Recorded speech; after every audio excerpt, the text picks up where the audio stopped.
साधा कुटुंब आहे, माझा परिवार माझ्या बरोबर आहे. मी तुम्हाला कधी अंतर देणार नाही. माझ्या वाईट काळामध्ये तुम्ही माझ्या बरोबर राहिलात. माझं व्यासपीठ माझ्या बरोबर आहे. माझ्यावर घाला घातला गेला, मी मात्र तुम्हाला अंतर देणार नाही. अनेक जण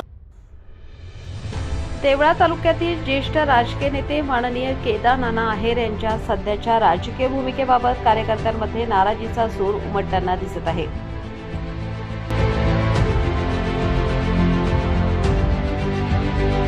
सामाजिक व राजकीय क्षेत्रात अनेक वर्ष सक्रिय राहून अनेक कार्यकर्त्यांना घडवणारे आणि विविध पदांवर विराजमान करणारे नाना आहेर यांनी गेल्या काही काळापासून घेतलेली शांत भूमिका कार्यकर्त्यांसाठी चिंतेचा विषय ठरत आहे.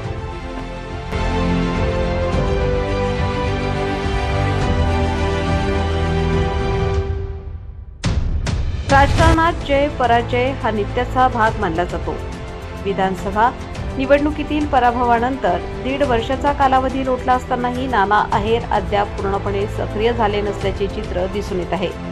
या पार्श्वभूमीवर त्यांच्या समर्थकांमध्ये अस्वस्थता निर्माण झाली आहे.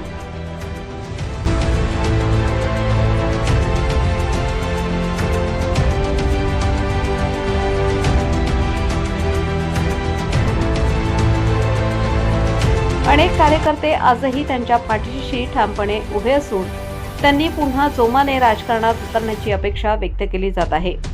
दरम्यान तालुक्यातील विविध प्रश्नांवर इतर ठिकाणी आंदोलने होत असताना देवळा तालुक्यात मात्र शांतता दिसून येत आहे. विशेषतः शेतकऱ्यांचे प्रश्न गंभीर बनले आहेत.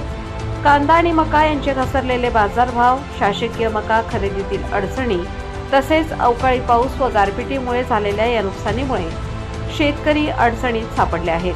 कळवण, चांदवड आणि सटाणा येथे या प्रश्नांवर आंदोलने झाली असली तरी देवळा तालुक्यात अपेक्षित हालचाल दिसत नसल्याची खंत व्यक्त केली जात आहे. कार्यकर्त्यांचे म्हणणे आहे की नाना आहेर यांचे जनतेशी आणि कार्यकर्त्यांशी वर्षानुवर्षांचे भावनिक नाते आहे. त्यामुळे त्यांनी या कठीण काळात पुढे येऊन नेतृत्व करणे गरजेचे आहे.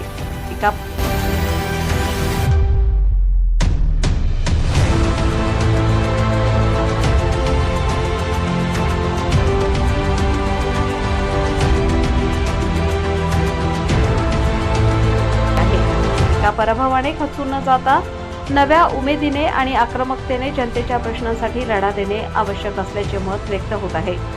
मराठी नववर्षाच्या निमित्ताने अनेक कार्यकर्त्यांनी नाना आहेर यांनी पुन्हा सक्रिय व्हावे, तालुक्यातील प्रश्न सोडवण्यासाठी पुढाकार घ्यावा आणि आपल्या नेतृत्वाची छाप पुन्हा उमटवावी अशी अपेक्षा व्यक्त केली जात आहे. आता येणाऱ्या काळात नाना आहेर कोणती भूमिका घेतात याकडे सर्वांचे लक्ष लागले आहे.